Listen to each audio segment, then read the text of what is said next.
বসন্তের প্রথম দিনে অমর একুশে বইমেলায় চলছে শিশু প্রহর। শিশু কিশোরদের পদচারণায় মুখর শিশু কর্নার, রঙিন সাজে আনন্দে মেতেছে সবাই। বিস্তারিত জানাতে মেলা প্রাঙ্গণ থেকে যুক্ত হচ্ছেন সহকর্মী মানজুমা আফরোজ নীলিমা। নীলিমা, আমাদের জানাবেন শিশু প্রহরে কেমন ভিড় দেখছেন বাচ্চাদের? ধন্যবাদ অর্ঘ আপনাকে। আমি এখন আছি মেলা প্রাঙ্গণে এবং আজ কিন্তু বইমেলার দ্বিতীয় শিশু প্রহর এবং শিশু প্রহরে সকাল থেকেই শিশুদের আনাগোনা শুরু হয়েছে।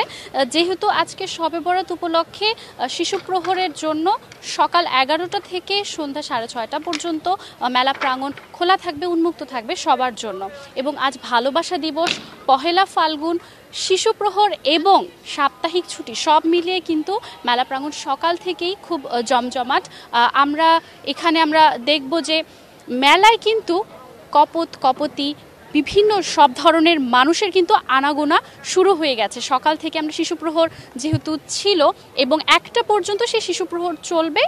বাবা মা পরিবার সমেত শিশুরা কিন্তু চলে এসেছে শিশু প্রহর উপভোগ করতে এবং মেলায় যে ভালোবাসা দিবস এবং ফাগুনের যে ছোঁয়া সেটা কিন্তু আমরা সবার মধ্যে দেখতে পাচ্ছি। ভালোবাসা দিবসের যেমন ছোঁয়া রয়েছে, ফাগুনের নতুন পাতায় পাতায় ডালে ডালে কিন্তু পরিবেশে খুব চমৎকার একটি আবহ তৈরি হয়ে আছে।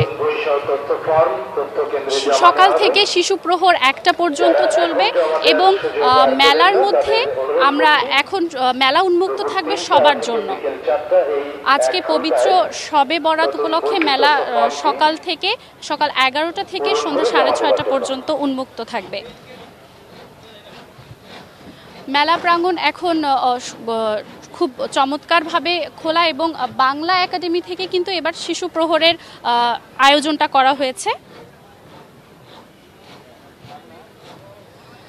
এই ছিল আমার কাছে আজ দ্বিতীয় শিশু প্রহর মেলা প্রাঙ্গণ থেকে আমার কাছে আজকের এই মুহূর্তের সর্বশেষ তথ্য। নীলিমা, ধন্যবাদ আপনাকে।